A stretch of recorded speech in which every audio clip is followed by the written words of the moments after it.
Buenas tardes con todos. Mi nombre es Lourdes Bereni, soy estudiante de medicina en la UPC. Actualmente soy externa de cirugía y medicina interna. Estoy muy contenta de poderles presentar otro capítulo más del ATLS. En esta oportunidad vamos a hablar sobre lesiones térmicas. Muy bien, acá les muestro la tabla de contenido, ¿no? Los puntos que vamos a tratar el día de hoy. Una breve introducción, vamos a hablar de evaluación primaria, la evaluación un poco más a fondo del paciente, la evaluación secundaria, lesiones por quemaduras únicas y finalmente lo que es las transferencias del paciente, ¿no? ¿Qué criterios y qué puntos debemos tener en cuenta? Muy bien, vamos a empezar.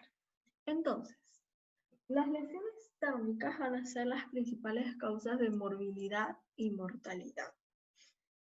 Los principios fundamentales del tratamiento de las lesiones térmicas van a incluir que nosotros debemos tener un alto índice de sospecha de un compromiso al nivel de las vías respiratorias después de que este paciente pues haya tenido inhalación de humo o secundario al edema por la quemadura. ¿Ya? Entonces, también debemos identificar y manejar las lesiones mecánicas asociadas. Hay que recordar que de repente este paciente no solo va a venir con la quemadura, sino otro tipo de trauma puede estar presente, ¿no? Un trauma a nivel de la columna muscular, musculoesquelética, puede ser un trauma torácico. Entonces, es importante realizar la evaluación correcta paso a paso, como hemos venido explicando, ¿no? La evaluación primaria, la evaluación secundaria y en la evaluación primaria el ABC es muy importante y nos va a ayudar a que no se nos pase ningún punto, ¿no? Al momento de examinar. Mantener la normalidad hemodinámica con reanimación de volumen. Es muy importante mantener al paciente hemodinámicamente estable. Controlar la temperatura para así poder evitar lo que es la hipotermia. Y sacar al paciente del entorno lesivo. Ahora, debemos prevenir y tratar las posibles complicaciones de las quemaduras. En este caso, ¿qué complicaciones puede presentar? En este caso vamos a tener la rhabdomiólisis y arritmias cardíacas, que en este caso van a estar presentes en las quemaduras eléctricas. También puede presentar lo que es el síndrome compartimental al nivel troncal o de las extremidades, que se va a dar en quemaduras grandes. Y lesiones oculares, que estas pueden ser ocasionadas por las llamas o la explosión misma del evento, ¿no? Del accidente que tuvo el paciente. Entonces, vamos a hablar acerca, bueno, el primer punto de la evaluación primaria y reanimación. Entonces, lo primero que debemos tener en cuenta es, pues, detener el proceso de quemado. Entonces, ¿cómo hacemos esto? Bueno, en primer lugar, debemos retirarle la ropa al paciente para evitar el proceso de quemado, ¿no? Que se siga quemando el paciente, que se siga lesionado. Pero, ojo, no debemos despegar la ropa que ya está adherida. ¿Sí? Entonces, ¿por qué? Porque el paciente, bueno, va a estar con su ropa y esta ropa va a ser sintética. Entonces, al arder rápidamente en altas temperaturas, el material se va a derretir, ¿no? Va a comenzar a derretirse y este material, este residuo caliente, pues va a seguir quemando al paciente y ocasionándole mucho más daño. Debemos tener cuidado al evitar, debemos tener mucho cuidado ¿no? De evitar lo que es la sobreexposición y la hipotermia, ¿no? Justo lo que hemos mencionado al inicio, es muy importante. Reconocer también los intentos hechos en la escena para poder extinguir el fuego. Entonces, ¿qué acciones ha tomado el paciente para poder apagar el fuego?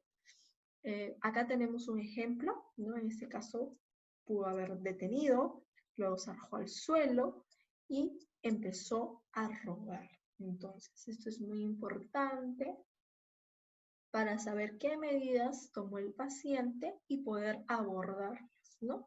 En este caso, tener en cuenta de que se pudo haber infectado la herida, pudo haberse contaminado con algunos escombros que se encontraban en el piso o agua contaminada, ¿no? Al momento de arrojarse al suelo o rodar. También debemos tener cuidado al quitarle la ropa contaminada con productos químicos. En este caso, ¿qué debemos hacer? Pues debemos cepillar cualquier polvo químico seco que encontremos en la herida. En el caso de los cuidadores, deben evitar el contacto directo con el químico, por eso es muy importante utilizar los guantes. Y pues debemos descontaminar el área quemada, como enjuagando con abundantes cantidades de solución salina tibia o en duchas tibias, ¿no? Esto va a ayudar a quitar estos residuos, ¿no? Y que puedan seguir dañando más al paciente. Bueno, finalmente cubrir al paciente pues con ropa cama tibia, limpia y seca, ¿no? Para evitar la hipotermia, como ya lo hemos mencionado. Muy bien. Entonces, debemos establecer el control de la vía aérea, como hemos visto la secuencia, ¿no? El A, B, C. Entonces, en este caso, el paciente se puede obstruir la vía aérea por una lesión directa, en este caso por inhalación, o también puede ser por un edema masivo, ¿no? Que va a ser resultante de la misma quemadura que tiene el paciente. Ahora, este edema no va a ser inmediato, ¿no? Se va a presentar poco a poco. Por ello, es importante saber los factores de riesgo de obstrucción. ¿Cuáles son? Bueno, acá tenemos estos, que son 1, 2, 3, 4, 5. 5 factores de riesgo de obstrucción que debemos tener. ¿Cuáles son? Pues el aumento del tamaño y la profundidad de las quemaduras. También que estas quemaduras se den al nivel de la cabeza y la cara. Que tenga lesiones por inhalación o que tenga otros traumatismos, ¿no? Traumatismos asociados. Parte de las quemaduras que presenta. Y quemaduras dentro de la boca. Entonces, esos puntos hay que tenerlos en cuenta porque nos puede generar una obstrucción. Ahora, en cuanto a las manifestaciones clínicas de lesión por inhalación, estas pueden ser sutiles y con frecuencia van a aparecer, no aparecen en las primeras 24 horas, o sea, después de las 24 horas pueden aparecer. Igual no hay que esperar a que suceda, igual hay que tener esto en consideración y actuar con prontitud. Ahora, conforme vamos evaluando el paciente, preguntamos, lo examinamos, después vamos a pedir lo que son los exámenes auxiliares. Entonces, en este caso, una radiografía, un AGA. Entonces, mientras que esperamos estos resultados, que obviamente los resultados van a ser alterados, mientras ese tiempo de espera puede irse desarrollando un edema. Y este edema puede impedir la intubación. Entonces, ¿qué hacemos en este caso? Pues vamos a optar por una vía aérea quirúrgica. Ahora, conforme vamos examinando lo que es la orofaringe en búsqueda de signos de inflamación, algún tipo de lesión en la mucosa, debemos tener cuidado en no dañar más el área de lesión, porque en este caso ya va a ser mucho más difícil abordar al paciente. Entonces, lo que no queremos es empeorar su condición. Entonces, la revisión, el examen debe ser más para ayudar. Entonces, debemos hacerlo rápido, preciso, pero con mucho cuidado. Ahora, ¿en qué casos debemos hacer o debemos intubar al paciente tempranamente? Según las indicaciones que debemos tener en cuenta, según la American Burn Life Support, que es el ABLS, estas son las indicaciones o los puntos que debemos tener en consideración. Entonces, que el paciente tenga signos de obstrucción de vía respiratoria. Entonces, ¿qué signos voy a encontrar? Pues ronquera, estridor, el uso de músculos respiratorios accesorios y la retracción del esternón. Esto nos va a indicar que hay una obstrucción, que hay una dificultad. Hay algo que el paciente le está ocasionando dificultad respiratoria, ¿no? Que es la obstrucción. La extensión de la quemadura, que sea mayor del 40 al 50%, ¿no? Del área total de la superficie corporal quemada. Que estas quemaduras sean a nivel facial y estas sean extensas y profundas, que sean quemaduras dentro de la boca, que haya un edema significativo o un riesgo a edema. Hay que recordar que esto se va a presentar tardíamente.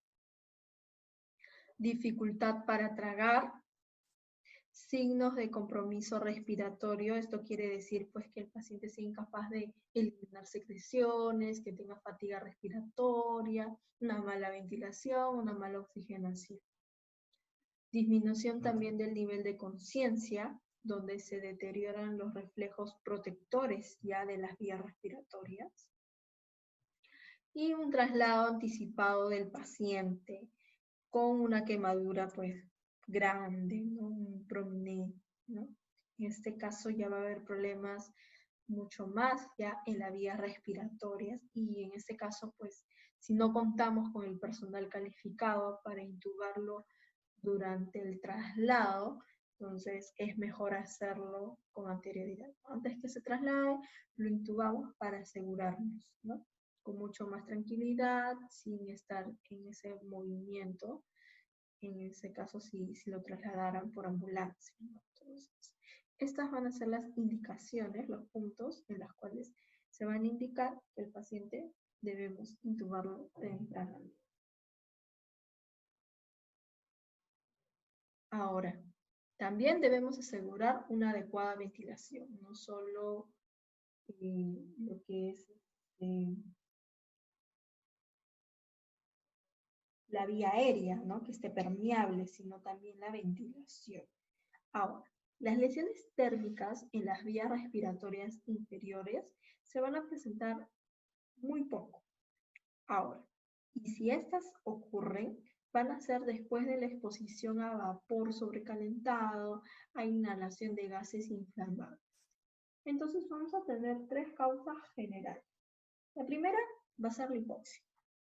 Esto va a ser ocasionado por una lesión por inhalación, como ya hemos mencionado, quemaduras circunferenciales del tórax u otros traumatismos. ¿Y qué vamos a hacer en estos pacientes? Pues vamos a darle oxígeno suplementario con o sin intubación. ¿Cuándo vamos a intubar? Bueno, al menos ya tenemos las indicaciones en qué pacientes vamos a hacer una intubación temprana. Entonces, igual hay que darle el oxígeno suplementario. En el caso de la intoxicación por monóxido de carbono, más que nada el diagnóstico va a ser por el historial de exposición, es decir, nos van a decir que este paciente lo han encontrado en un área cerrada, ¿no? Más la medición de la que es la carboxihemoglobina. Entonces, estos dos puntos van a ser el diagnóstico de que este paciente tiene intoxicación por monóxido de carbono, ¿no? El historial de exposición, un área cerrada, acuérdense, importante. Ahora, en cuanto a la medición de la carboxihemoglobina, vamos a tener en cuenta que si tenemos niveles de CO menores al 20%, no suelen presentar síntomas físicos. Ahora, si los niveles de CO2 se encuentran más altos, pues podemos encontrar en el paciente dolor de cabeza, náusea en un 20 a 30%, confusión en un 30 al 40%, y pues si no lo atendemos, si no realizamos un buen examen, no lo atendemos a tiempo, pues puede llegar al coma, ¿no? En un 40 al 60% y hasta la muerte si es que tiene un mayor al 60%. ¿No? Entonces es importante realizar un examen muy detallado. Si el paciente pues presenta color cereza en la piel, que suele ser raro, y en el caso de que se presente este tipo de coloración, pues se va a ver en pacientes que ya están moribundos. Entonces, no hay que llegar a ese extremo, no hay que evitar, ¿no? Esta presentación y hay que atender al paciente pues lo más rápido posible. Y claro, no omitiendo ningún paso. Ahora, si no tenemos los valores de la carboxihemoglobina, pero sí tenemos el antecedente de que el incendio fue en un espacio cerrado, como lo hemos mencionado, ya debemos empezar dándole oxígeno empírico al 100% durante 4 a 6 horas. ¿Sí? Pero ojo, en pacientes con EPOC deben controlarse. Hay que tener en cuenta y saber, ¿no?, que en esos pacientes pues, no le podemos dar así oxígenos en gran cantidad. Entonces es importante vigilarlo, evaluarlo y estar ahí controlándole el oxígeno. Ahora, si nuestro paciente requiere intubación, en este caso debemos escoger el tamaño del tubo endotraqueal adecuado. ¿Para qué? Para que si nuestro paciente tenga una adecuada ventilación, una limpieza de secreciones fácil, ¿no? Que no sea dificultoso, y una broncoscopía también fácil, ¿no? Para ello, en este caso, el ATLS nos da unas medidas de referencia. En este caso, para el adulto debe ser de 7,5 mm o más, ¿no? O mayor en tamaño. Y en el caso del niño es de 4,5 mm, ¿no? El número de tubo endotraqueal.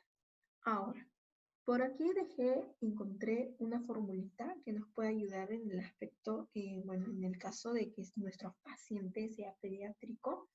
Y esta formulita es así. Es la edad entre 4 más 4.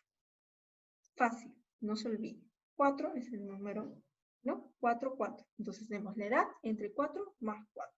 Y ese resultado va a ser el número del tubo endotraqueal que vamos a utilizar en nuestro pacientito. Entonces, todos tengan su lápiz y una hojita o lapicero ahí a la mano para hacer este cálculo. Entonces, acá les he dejado un ejemplo. Si tenemos un pacientito que nos llega a la emergencia y tiene 6 años de edad y requiere intubación, entonces, ¿qué número de tubo usamos? Entonces, aplicamos esta fórmula. Entonces, 6 años, ¿no? 6 entre 4. Todos vamos a sacar. ¿Ya? 6 entre 4, a ver cuánto sale. Ajá, sale 1.5. Ahora, a ese resultado le sumamos más 4. Entonces sería 1.5 más 4 es, exacto, 5.5. Sus respuestas colóquenlas en los comentarios y ahí vamos practicando. Muy bien, entonces el número del tubo endotraqueal que vamos a utilizar en este paciente va a ser 5.5, ¿no? Es una formulita que nos puede ayudar. Ahora, otro punto es la intoxicación por cianuro. ¿Qué va a pasar? Que si esta intoxicación por cianuro, vamos a tener una persistente y profunda acidosis metabólica inexplicable. Ojo, no hay que olvidarnos de esto.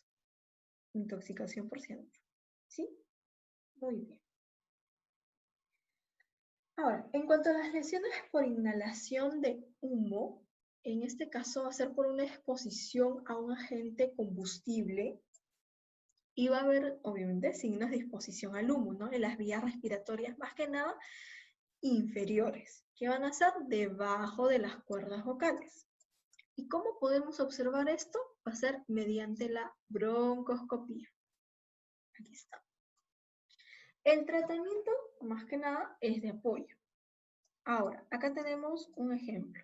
Si tenemos nuestro paciente hemodinámicamente estable, está bien, y también hemos descartado, le hemos examinado y hemos descartado una lesión en la columna. O sea, está bien en esos aspectos. ¿Qué podemos hacer? Pues elevar la cabeza y el pecho del paciente en 30 grados y esto nos va a ayudar a reducir el edema del cuello y de la pared torácica. ¿Sí? Entonces, esta es una maniobra importante que debemos tener en cuenta. Ahora, de ser necesario, podemos hacer lo que es la escarotomía, ¿no? En el caso de la pared torácica. ¿Por qué? Porque el paciente puede tener que no pueda hacer los movimientos torácicos normales por justamente las quemaduras que se van a encontrar de repente a nivel anterolateral. Entonces una escarotomía nos va a ayudar a que la movilidad del tórax pues, sea mucho mejor y así pueda tener una adecuada ventilación. ¿Sí? Entonces también hay que tomarlo en cuenta.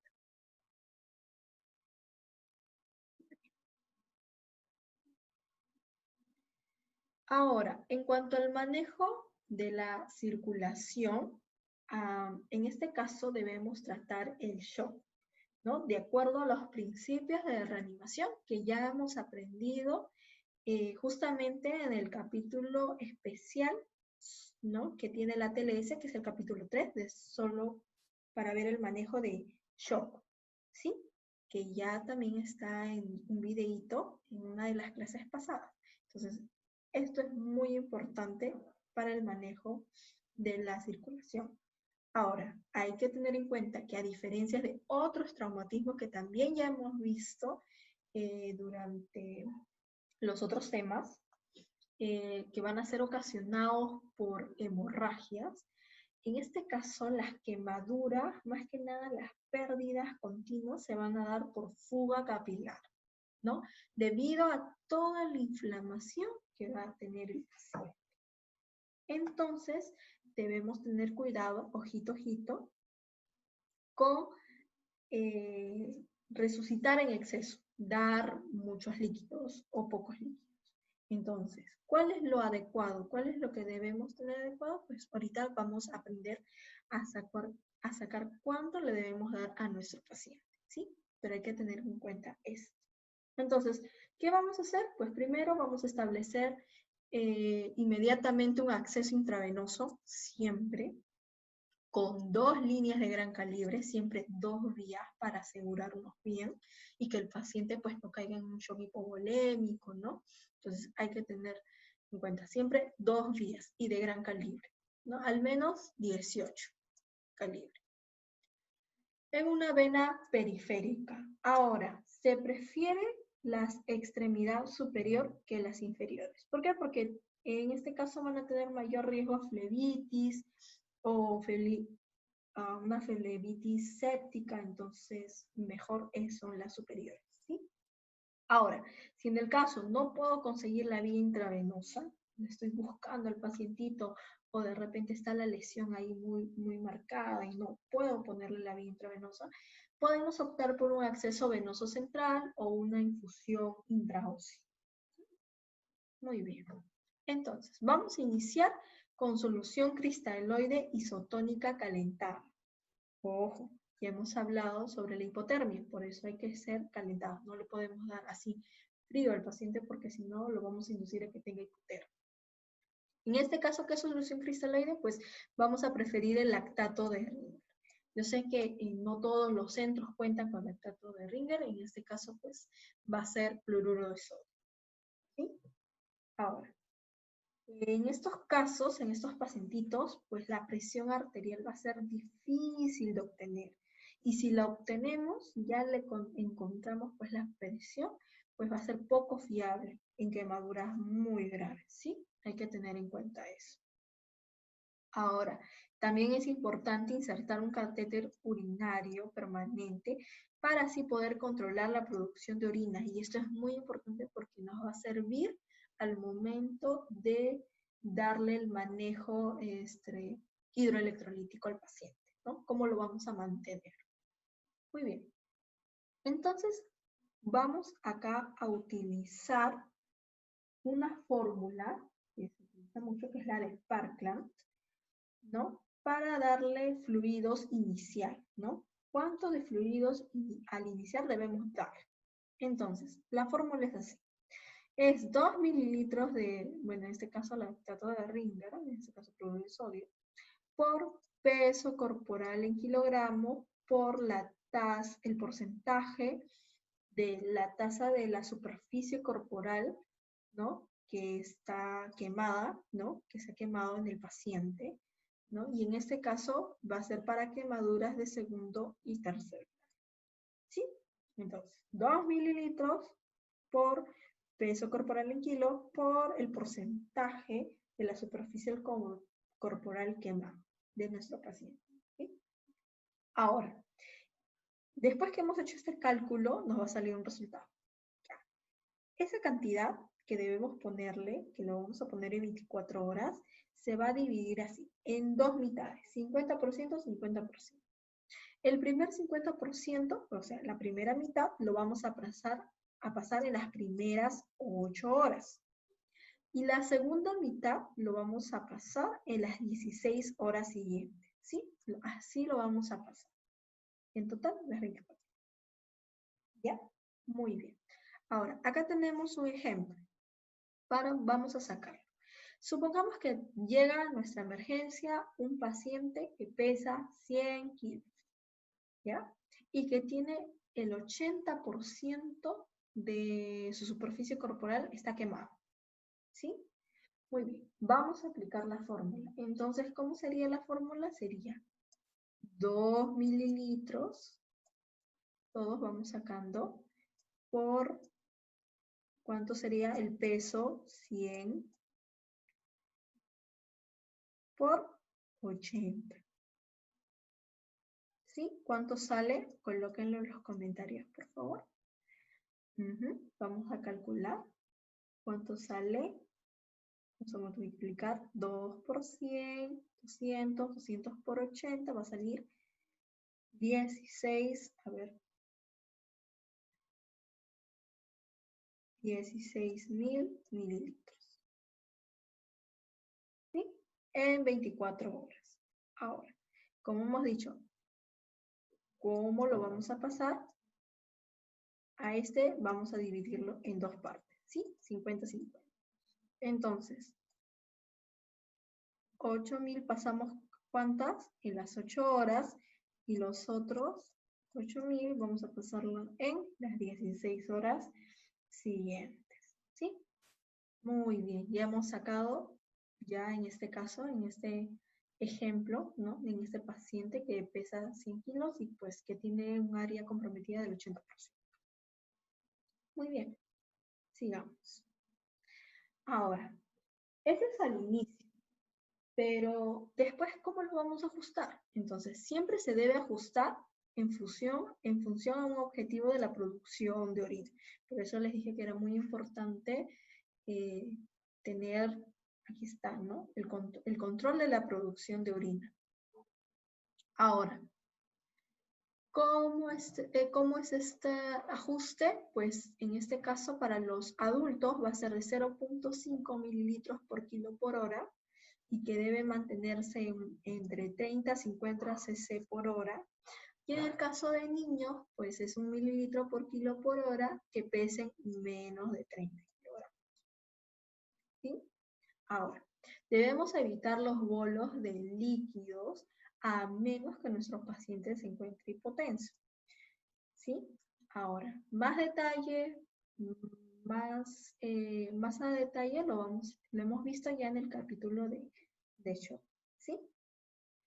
Ahora, específicamente en pacientes pediátricos quemados, aquí va a cambiar la fórmula. Debemos iniciar con 3 mililitros por kilo por el porcentaje de el porcentaje que está el área quemada, ¿no? De nuestro pacientito, ¿no? Como se ve en la imagen, ¿sí?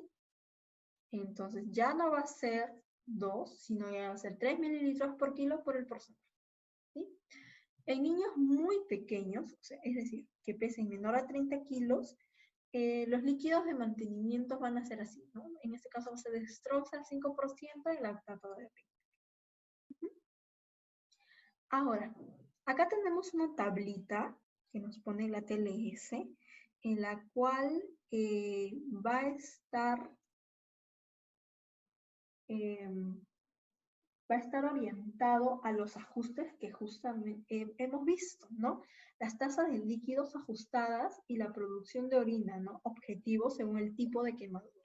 Entonces vamos a tener acá la categoría de la quemadura, la edad y el peso, en este caso de nuestro paciente, si es adulto, si es un niño, de qué edad a qué edad es, ¿no? Y el ajuste acá está de fluidos.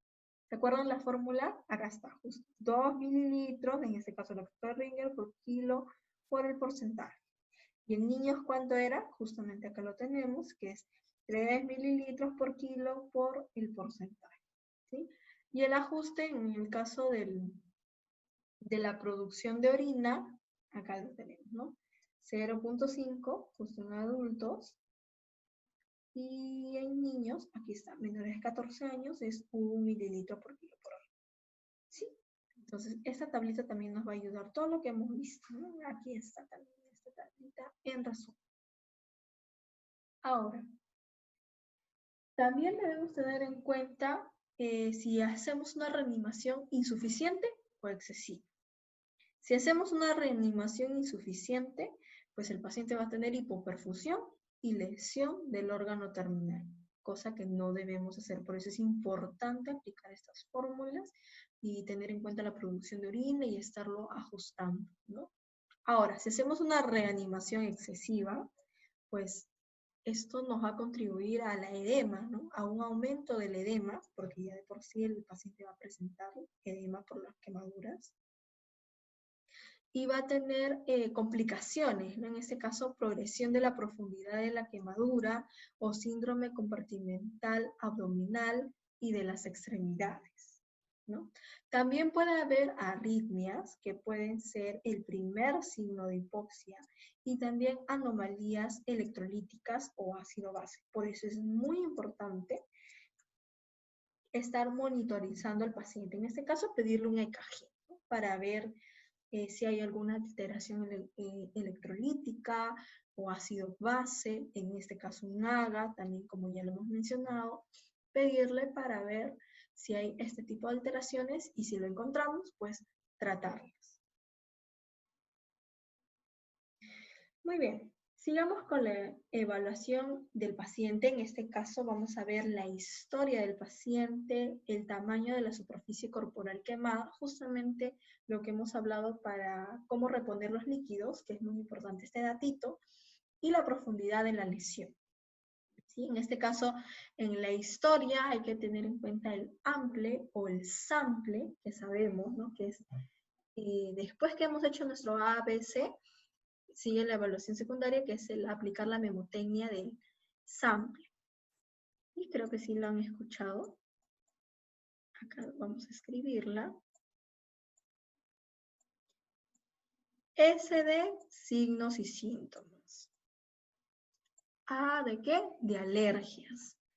M de medicamentos. P de historia previa del paciente. L de the last food, o sea, la última comida. Y la E de evento. Si se dan cuenta, esta memotecnia es muy útil y no se nos va a escapar ningún datito, ¿no? Que es importante saberlo para poder tratar al paciente. Ahora, en cuanto a la historia, tenemos que ver las lesiones asociadas, en este caso al intentar escapar de un incendio y las explosiones. Pueden haber, en este caso, lesiones internas al nivel del sistema nervioso central, o miocárdico, pulmonar o abdominal, y también pueden presentar lo que son fracturas. Entonces, como mencioné al inicio, no solo puede presentar las quemaduras, sino También puede haber otro tipo de lesiones que en este caso están poniendo en riesgo la vida de nuestro paciente.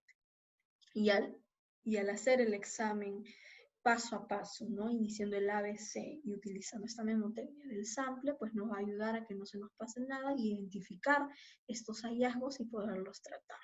¿Sí? Muy bien.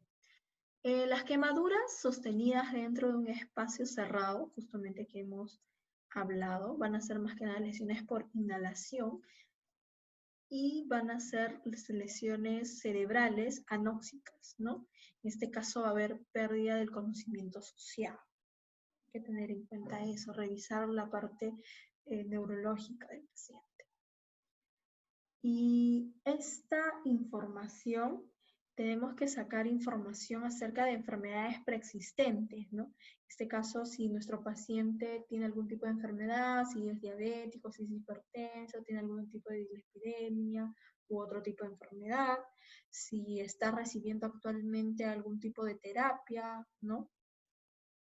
Con medicamentos, o si tiene alergia o sensibilidad a algún tipo de medicamento, porque si nosotros le aplicamos algo que es alérgico, pues en vez que nuestro paciente mejore, estamos retrocediendo y lo estamos llevando a un estado un poco más crítico. Entonces es importante estos datitos saberlos. Y el estado de inmunización también, específicamente si está vacunado contra el tétano. ¿Sí? Entonces, estos puntos es importante saberlos y tenerlos en cuenta en la historia. Ahora, vamos a hablar acerca del área de superficie corporal. Justamente que es muy importante saber este porcentaje para el adecuado manejo, como ya lo hemos visto en el libro circulatorio, ¿no? Que lo vamos a hidratar a nuestro paciente. Ahora, acá tenemos dos esquemas, tanto pediátrico, aquí, como el de adulto. Y en el de adulto tenemos la famosa regla de los 9, en la cual, como mencioné, nos va a ayudar a determinar la extensión de una quemadura. ¿Sí? Entonces, es importante saber estos porcentajes porque nos va a ayudar a saber cuán grave está la quemadura, su extensión en este caso, y más adelante ahorita vamos a ver la profundidad de la lesión, ¿no? Entonces, al nivel de la cabeza tenemos que ver si es posterior o anterior. Ojo, hay que tener mucho cuidado cuando nos escriben en los casitos, ¿no? Si es anterior o posterior, porque va a tener su porcentaje que tenemos que sumar. En total, en este caso, en la cabeza, si sumamos 4.5, 9 puntos, ¿no? Acá el nivel de tórax son 18, en los brazos, en los miembros superiores es 4.5, 4.5, en los miembros inferiores, bueno, en cada uno es 9, ¿ven? 9%. Y en el caso de las palmas, en la superficie palmar va a representar 1%. ¿Sí? Entonces, si nos hablan muy específico de las palmas, pues hay que saber, tanto las palmas, los pies como las manos, va a valer 1%. Entonces, palma y dorso, pues serían 2%. ¿Sí? Muy bien. Ahora, como mencionaba, también es importante ver la profundidad, no solo la extensión de la quemadura, sino la profundidad. En este caso vamos a tener las quemaduras superficiales. En este caso, un ejemplo son las quemaduras solares. ¿Ya? Y en este caso el paciente va a presentar lo que es eritema, dolor y no va a formar ampollas. ¿Sí? Esta es la clásica quemadura solar, ¿no? Cuando nos vamos a la playa, no nos aplicamos el bloqueador y estamos mucho tiempo expuestos a la luz solar, entonces vamos a tener esas quemaduras, ¿no? Que van a ser de primer grado. ¿Sí? Entonces acá tenemos el sol para que no se olvide. El otro tipo de quemaduras, ¿no? De acuerdo a la profundidad, van a ser las quemaduras de espesor parcial, en este caso las de segundo grado. Esas son de primer grado, y no se olviden el sol, que son quemaduras solares. Y acá podemos dividirlas en dos, las superficiales y las profundas. En el caso de las superficiales, estas se van a caracterizar porque van a ser húmedas, muy húmedas, y van a ser muy dolorosas, van a ser hipersensibles.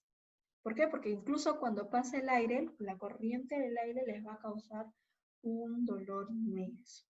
Estas van a ser potencialmente ampolladas, van a ser homogéneamente rosadas y van a blanquear al tacto. O sea, presionamos, blanquean al tacto. Van a ser muy rosaditas, muy dolorosas y muy húmedas, ¿sí? Estas van a ser sus características. En el caso de las profundas, van a ser todo lo contrario.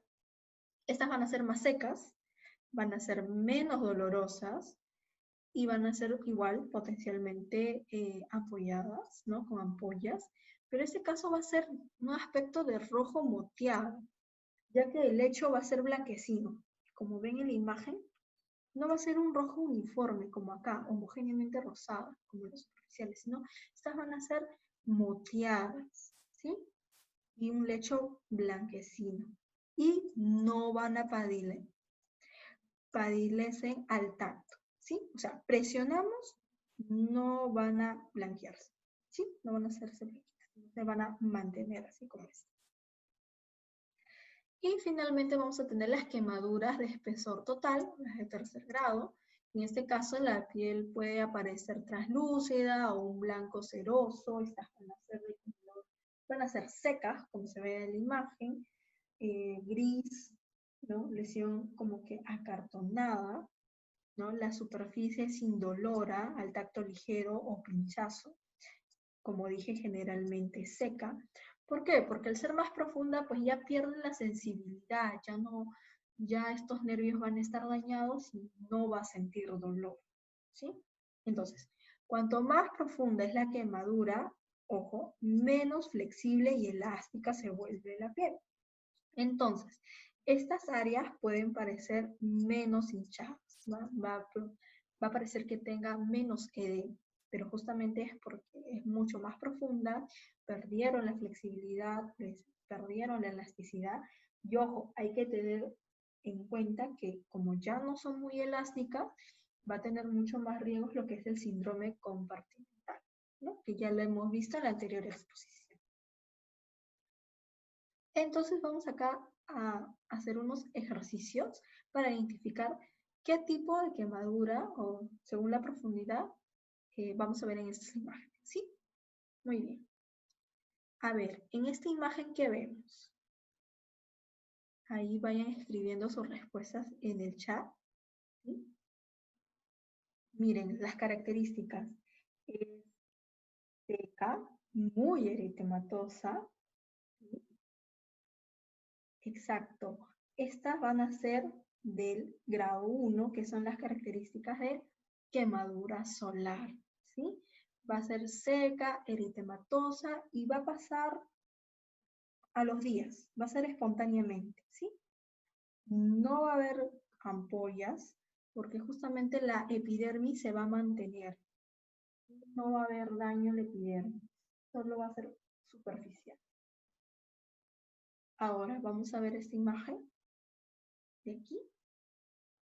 A ver, ¿qué tipo de quemadura va a ser? Miren, es húmeda, muy húmeda, es rojiza, está eritematosa, y es homogénea, ¿no? Aparentemente homogénea, como que hay en algunas partes, pero mayormente la lesión se ve homogéneamente, está rosadita, muy húmeda y es muy dolorosa. Entonces, en este caso va a ser una quemadura de grado 2, ¿no? Pero que va a ser superficial, ¿sí? Ahora vamos a ver otra imagen. Aquí es diferente. Es más seca, aunque no se ve muy bien en la imagen, es más seca. Es un color rojizo moteado, justamente porque tiene un blanquecino, poco eritematosa, poco húmeda, no hay mucha humedad a comparación de la segunda imagen que hemos visto que es muy húmeda, ¿no? Se ve hasta brillosito. Entonces, en este caso va a ser profunda. Va a ser una quemadura de espesor parcial profundas, ya que son secas, menos dolorosas, de aspecto rojo o moteado. Muy bien. Vamos a ver la siguiente imagen. A ver. Y esta imagen también, aunque es un poco brillosita, se ve un poco húmeda, también tiene el aspecto moteado y tiene el lecho blanquecino. Esa también es una quemadura de espesor parcial, también es profunda.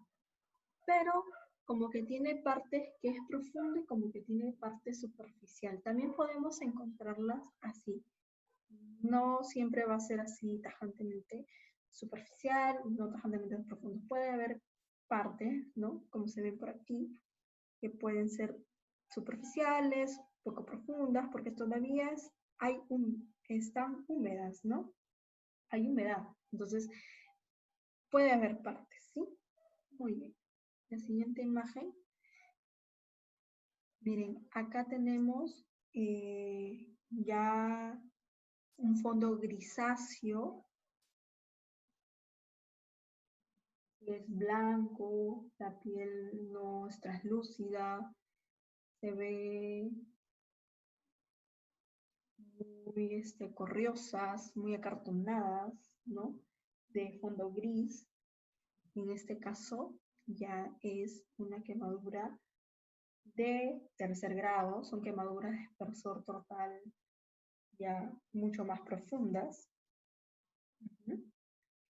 Hay que tener en cuenta de que estas quemaduras, como dije, van a perder la elasticidad y entonces al perder la elasticidad pueden presentar el síndrome compartimental. Hay que tener mucho cuidado con eso. ¿Sí? Y bueno, esta finalmente es otra imagen. También es otra quemadura muy eritematosa, húmeda. ¿Sí? Se ve homogéneamente rosada. ¿Sí?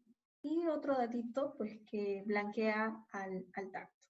Entonces, estamos pensando en una quemadura de espesor parcial, pero es superficial, igual que la imagen de aquí. ¿Sí? Aquí está. Igual, blanquecina, es húmeda, brillante, roja homogénea, está eritematosa homogéneamente, ¿no? A comparación de esta, ¿no? Que se ve un lecho blanquecino, más moteado, y esta obviamente es eritematosa, pero seca, ¿no? Entonces, espero que les haya ayudado estos ejercicios para poder identificar. Muy bien, vamos a continuar. Ahora pasamos a lo que es ya netamente la evaluación secundaria. En este caso, vamos a ver lo que es la documentación, ¿no? En la cual vamos a describir detalladamente el tratamiento del paciente que le hemos hecho, que le hemos dado, ¿no? La cantidad de líquido administrado, el gráfico del área comprometida, ¿no? La extensión de la quemadura y la profundidad, justamente con los ejercicios que hemos visto, pues ya nos va a ser mucho más fácil identificar el tipo de quemadura.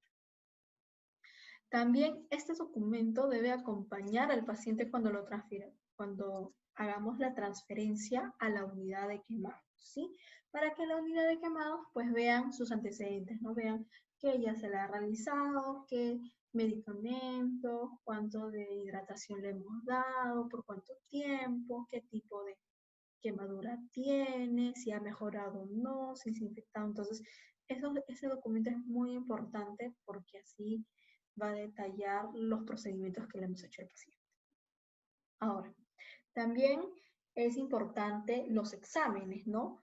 ¿Qué exámenes podemos pedirle para ayudarnos al diagnóstico? Más que al diagnóstico, a cómo tratarlo, ¿no? Si hay algún tipo de hallazgo o alguna alteración. Entonces, vamos a pedir pues un hemograma completo, el tipo de sangre, pruebas cruzadas, ¿no? Es importante. El AGA para ver lo que es la carboxihemoglobina, los niveles. para ver si hay una intoxicación por ahí por monóxido, como lo hemos visto. La glucosa sérica, de repente está baja la glucosa, por eso hay una alteración ahí el nivel del sistema nervioso, entonces es importante sacar la glucosa. Los electrolitos para ver si hay alguna alteración hidroelectrolítica o ácido base, ¿no? Que pueda causar algunos síntomas que podemos encontrar en nuestros pacientes y poderlas tratar, ¿no? Poderlas corregir. Y la prueba de embarazo, siempre, en mujer en edad fértil. Siempre nos han dicho hay que sacarle una prueba de embarazo porque es importante descartar en mujer edad fértil, siempre, hasta no demostrar lo contrario, ¿sí? Es muy importante, porque aquí ya no estaríamos hablando de una sola persona, sino ya el riesgo está en 2 vidas, entonces tenemos que abordarla, ¿no? Y es importante saber. Y la radiografía de tórax, ¿no? En este caso en pacientes intubados o que se sospeche de algún tipo de lesión por inhalación de humo u otras lesiones, ¿no? Y si es necesario, pues esta prueba podemos repetirla para ver si hay mejoría o si sigue igual o el paciente pues está cada vez agravándose más. Entonces podemos repetir estas pruebas. Ahora, en cuanto a la circulación periférica en quemaduras, pues en este caso el objetivo es evaluar la circulación periférica para descartar que el síndrome compartimental, justamente que ya hemos hablado de este tema en la anterior exposición. Entonces, ¿qué es? Es el aumento de presión dentro de un compartimento, ¿ya? Que va a interferir con la perfusión de las estructuras. ¿Cuál es la causa? Pues es la disminución justamente que hemos hablado de la elasticidad de la piel. Entonces, ¿esto qué va a causar? Mayor edema, más edema, un aumento del edema en los tejidos blancos. Entonces, como va a haber un aumento de presión, va a tapar, va a presionar las arterias, va a presionar la circulación, entonces no va a llevar correctamente la circulación, entonces se va a inflamar, el edema, no va a haber un buen retorno venoso, los vasos linfáticos van a estar presionados, entonces esto va a causar el síndrome compartimental. Ahora, si encontramos una presión, acá, mayor a 30 dentro del compartimento, ya podemos sospechar que hay una necrosis muscular. ¿Por qué? Porque no le está llegando una correcta irrigación a nuestros músculos, ¿sí? Ahora, si llegamos al punto en que el pulso desaparece, ya debemos pensar que ya es un poco tarde, ¿no? Demasiado tarde para salvar el músculo. Por eso, ¿qué síntomas y signos debemos tener en cuenta para sospechar que tenemos un síndrome compartimental y no llegar ni a la necrosis muscular, ni que ya no haya irrigación, tanto que ya no se pueda salvar el músculo, o sea, en el caso de que ya el pulso desaparece? Entonces, ¿qué debemos tener en cuenta? Pues esto, que tenga dolor mayor de lo esperado o desproporcionado con el estímulo de lesión, ¿no? Que en un miembro sea normal y el otro tenga mucho más dolor que el otro, siempre compartido. Dolor en el estiramiento pasivo del músculo afectado. Que existe inflamación tensa del compartimento afectado o parestesias o sensación alterada distal, ¿no? Justamente del compartimento o la zona que está siendo afectada. Entonces, también pueden estar presentes en quemaduras incruferenciales en tórax y abdomen. Ojo, no solo va a ser en los miembros distales, ¿no? En miembros inferiores o miembros superiores, también se pueden presentar al nivel del tórax y el abdomen. Entonces, esto puede haber un aumento de presiones inspiratorias máximas o síndrome compartimental abdominal, que también puede existir. Para ello, es importante lo que es la escarotomía. Y esto, más que nada, se van a hacer al nivel de las líneas axilares anteriores, con una incisión cruzada en la línea clavicular, y la unión del tórax, ¿no? Y el abdomen, ¿no? Y esto nos va a ayudar a aliviar el problema, ¿sí? Nos va a evitar a que este síndrome compartimental, pues, se instaure o siga progresando, ¿no? En este caso, al nivel, si es de tórax y abdomen. También es importante lo que es la inserción de una sonda gástrica, ¿no? Insertar un tubo gástrico y que este va a estar conectado a una configuración, una máquina de succión, ¿no? En el caso de que el paciente pues, tenga náuseas, tenga vómitos o distensión abdominal, ¿no? o que sus quemaduras pues, tengan un porcentaje mayor al 20%, ¿no? Porque esto, si tiene náuseas, vómitos, se puede aspirar. Entonces, en este caso es mejor colocarle un tubo gas. Y ojo, hay que asegurarnos de que este esté funcionando correctamente antes de transferir al paciente a otra unidad, a otra especialidad, a otra sala, o a la unidad de quemados, en este caso. En cuanto a la utilización de narcóticos, analgésicos y sedantes, hay que tener en cuenta que los pacientes que presenten quemaduras graves van a estar inquietos y ansiosos por la hipoxemia que pueden tener o la hipovolemia más que por el dolor, ¿sí?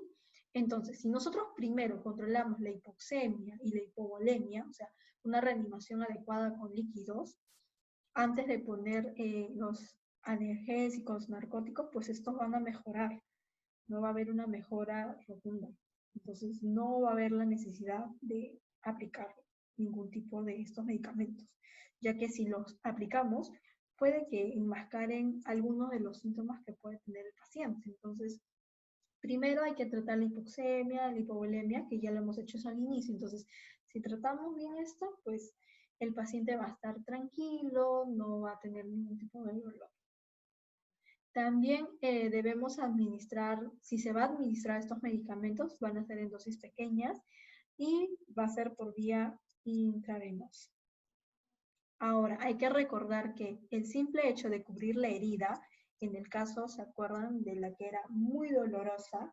Justamente tanto que al pasar el aire le va a ocasionar dolor. Entonces, solo con cubrir la herida va a disminuir el dolor. Entonces, también no va a haber la necesidad de aplicar estos medicamentos. Ahora, en el caso de los antibióticos, se ha visto que no hay una indicación profiláctica, ¿sí? Periodo posterior a la quemadura. Entonces, más que nada hay que reservarlos en el caso del paciente si presenta algún tipo de infección. Ahí recién utilizarlo. Cuando ya tengamos una infección, ya sospechamos que tenga una infección el paciente. Pero antes, como profiláctico, no está recomendado. ¿Sí? Y como hemos hablado de las inmunizaciones, pues es importante saber el estado de vacunación de nuestro paciente, ¿no? En este caso, del tétano. Y finalmente, los cuidados de la herida. ¿Qué debemos hacer? Pues en este caso de quemaduras de espesor parcial, que son dolorosas, cuando pasan a las corrientes de aire, como hemos mencionado, ¿qué debemos hacer? En este caso, cubrir, ¿no? Cubrir suavemente la quemadura con sábanas limpias y esto va a disminuir el dolor, ¿no? Y no va a necesitar que le estemos aplicando pues, un analgésico, un sedante al paciente. Ahora, no debemos romper las ampollas. Ojo, no debemos hacer eso. Ni aplicar un agente antiséptico. Debemos eliminar cualquier medicamento aplicado previamente, ¿sí? Antes de usar los agentes tópicos. Y también la aplicación de compresas frías, no. Porque ¿qué nos va a causar? Hipotermia. Y eso es lo que debemos evitar. También no aplicar agua fría, tampoco. Nada frío. Todo tiene que ser temperado, tibio, ¿no? En quemaduras extensas, en este caso mayor al 10%. También debemos limpiar la herida sucia, ¿no? Con solución salina estéril, siempre tibia. Y las personas que entren en contacto con la herida, obviamente debemos utilizar los guantes, como se ve en la imagen. Utilizar los guantes, una bata, ¿no? El mandil, para así reducir el número mínimo de cuidadores, ya que justamente tenemos que tener en cuenta que la piel es una barrera de protección, ¿no? De lo externo al interno. Entonces, en este caso, al tener una quemadura, vamos a perder la integridad de nuestra barrera de la piel y entonces vamos a estar mucho más propensos a gérmenes. Entonces, Es importante reducir el mínimo contacto de los cuidadores y si vamos a entrar en contacto, pues tenemos que entrar con la protección adecuada, no solo para nosotros en el caso de que sea ocasionado por un agente químico, como lo hemos visto, sino también por el paciente. ¿Sí? Muy bien. Ya estamos terminando. Vamos a ver ahora lo que son las lesiones por quemaduras únicas. En este caso vamos a ver las quemaduras químicas, que vamos a tener por exposición por ácidos, y esto nos va a provocar pues una necrosis por coagulación del tejido circundante.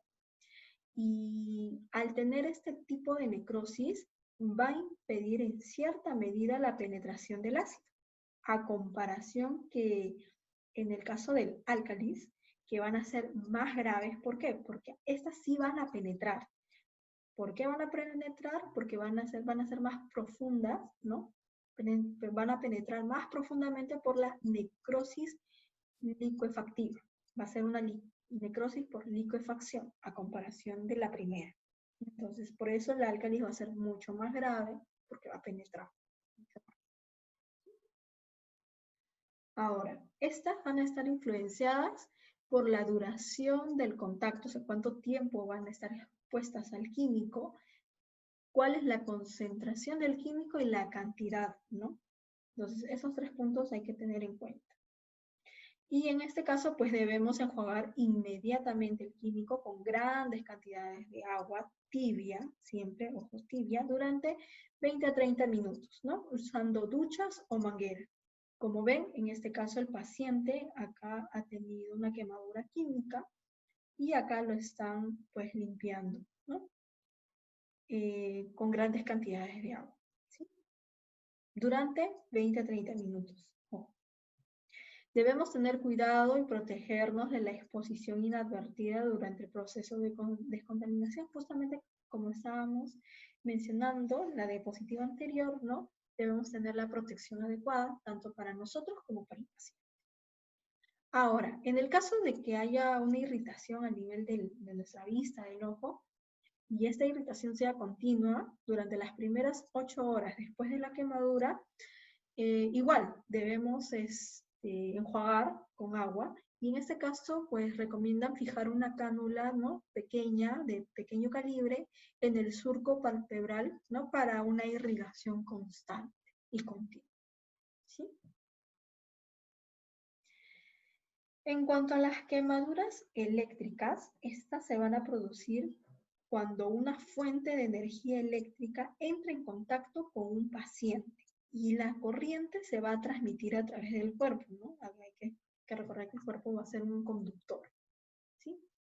Estas van a ser más graves, ¿no? De lo que parecen en la superficie del cuerpo. No es como las quemaduras que hemos visto al inicio, ¿no? Ver la profundidad y vamos a ver que, de acuerdo a la profundidad, la gravedad, ¿no? De la lesión. En este caso, aparentemente, superficialmente, puede que no sean muy graves, pero internamente sí, puede haber que coexista con una necrosis muscular profunda.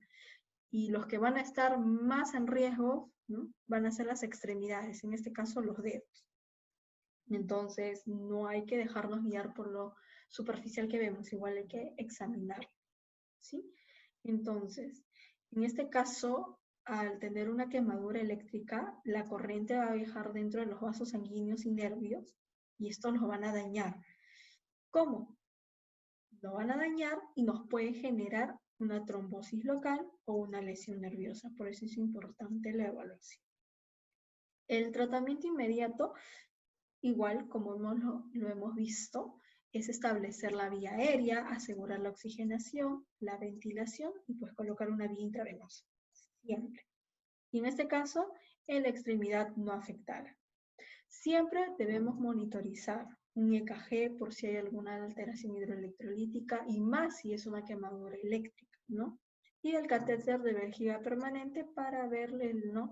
La producción de orina y así poder ajustar al momento de colocarle la vía intravenosa algún líquido, ¿no? Hidratarlo, entonces vamos a poder ajustar ahí. La radiomiólisis, ¿no? Hay que tener en cuenta acá la complicación, como hemos visto al inicio, la radiomiólisis de la electricidad, ya que justamente va a haber una necrosis muscular, va a haber un daño muscular, entonces en este caso va a haber una liberación de la mioglobina, y esta mioglobina nos puede causar lo que es la insuficiencia renal aguda. Ojo, hay que tener en cuenta esto. Entonces no se nos debe pasar. En este caso vamos a iniciar ya no con 2 ni con 3 en el caso de pediatría, sino con 4 mililitros por kilo por el porcentaje. Y debemos garantizar una producción de orina de 100 mililitros por hora en adultos y de 1 a 1.5 mililitros por kilo por hora en niños que van a pesar menos de 30 kilos. Ahora, una vez que la orina ya la encontramos libre de pigmentación, ajustamos el líquido intravenoso, ¿no? En este caso vamos a asegurar la producción de orina a un estándar que es de 0.5 cc por kilo por hora, ¿sí? Igual debemos consultar con una unidad local de quemados antes de iniciar algún tipo de infusión. En este caso, si necesita bicarbonato o usar mannitol, igual debemos consultar, ¿sí? Y bueno, las quemaduras, en este caso vamos a tener las quemaduras por alquitrán. En este caso van a suceder en entornos industriales, ¿no? Van a ser lesiones secundarias al alquitrán caliente o al asfalto. Y el factor de complicación, en este caso, va a ser la adherencia de esta sustancia del alquitrán a la piel, ¿no? Y se puede infiltrar también a la ropa, ¿no? En la ropa. Y esto va a causar una transferencia continua del calor. El tratamiento va a ser enfriamiento rápido del alquitrán, ¿no? Cuidados para evitar más traumatismo justamente al momento de retirarlo. Y mencionan que el uso del aceite mineral va muy bien, ya que es inerte, es seguro para la piel lesionada. Ya de por sí la piel va a estar muy dañada, entonces va a ser muy bueno. Y también por la disponibilidad, ¿no? Y esto nos va a ayudar a disolver el alquitrán. Ahora, en cuanto a las quemaduras que indican abuso, en este caso tenemos que ver las quemaduras intencionales, ¿no? Que puedan ocurrir tanto en niños como en adultos mayores, ¿no? Particularmente estos grupos de edades van a ser los más vulnerables al abuso y a la negligencia. Por eso es importante ver en la historia de que lo que nos cuenta el paciente o el familiar o la persona que lo acompaña concuerda justamente con las lesiones que nosotros vamos a encontrar al momento del examen. Si encontramos quemaduras circulares y con bordes claros, patrones únicos, lo que nos puede hacer sospechar es que sea una quemadura por cigarrillo u otro objeto caliente, en este caso la plancha. En caso de niños con quemaduras en las plantas de los pies, podemos sospechar que fue colocado en agua caliente, ¿no? Y no que se le haya caído encima el agua caliente. Entonces, es importante el relato y la historia que nos dan. En el caso de los pacientes adultos mayores, en los ancianos, si encontramos quemaduras en la cara posterior de la extremidad inferior o en los glúteos, sospechamos de que el paciente ha sido colocado en una bañera con agua caliente.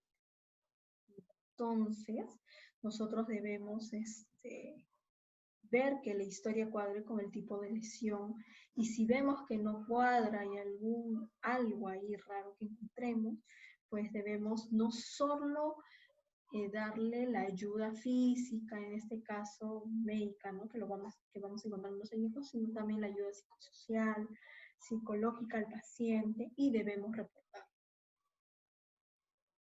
Finalmente, vamos a tratar lo que es la transferencia de los pacientes. En este caso, ¿qué criterios debemos tener en cuenta para realizar la transferencia ya a un paciente a una unidad mucho más especializada?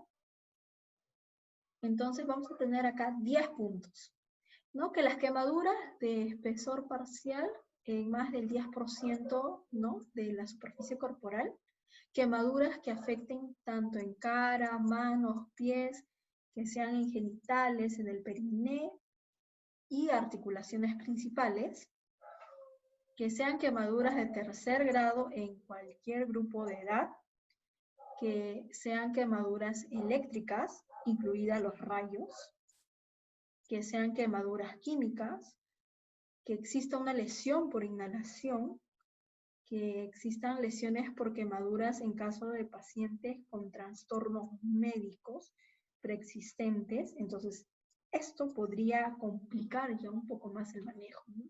Por eso es importante la historia, ¿no? Ver si el paciente presenta diabetes, insuficiencia renal o algún otro tipo de enfermedad. Entonces, se debe tratar ya en un ambiente mucho más especializado. Pacientes con quemaduras y traumatismos concomitantes, ejemplos las fracturas. Ojo, paciente quemado no solo puede venir solo por quemaduras, sino hay que buscar otros traumas, ¿no?, que puede existir. Niños quemados en hospitales sin personal calificado o equipo para el cuidado de los niños. Hay que recordar que los niños, si presentan quemaduras, pues el área de superficie va a ser mucho mayor a comparación de un adulto, justamente porque son más pequeñitos. Entonces hay que tener mucho cuidado con eso y hay que tener pues el personal calificado y el ambiente adecuado para tratarlos. Y por último, la lesión por quemaduras en pacientes que requieran una intervención social, justamente el último punto que hemos hablado en caso de abusos, ¿no?, emocional, o que necesitan una rehabilitación especial, ¿no? Entonces, estos son los 10 criterios que debemos tener en cuenta para realizar la transferencia de un paciente. Bueno, hemos llegado al final de la exposición. Muchas gracias y bueno, agradecer a Bux Médicos por su invitación. No olviden seguirlos en sus redes, no tanto en Facebook como en Instagram y en el canal de YouTube, donde van a ver las otras ponencias de los temas de la TLS. Bueno, muchas gracias por su atención. Espero que les haya gustado este tema y espero pues verlos en otra oportunidad, ¿sí? Muchas gracias a todos.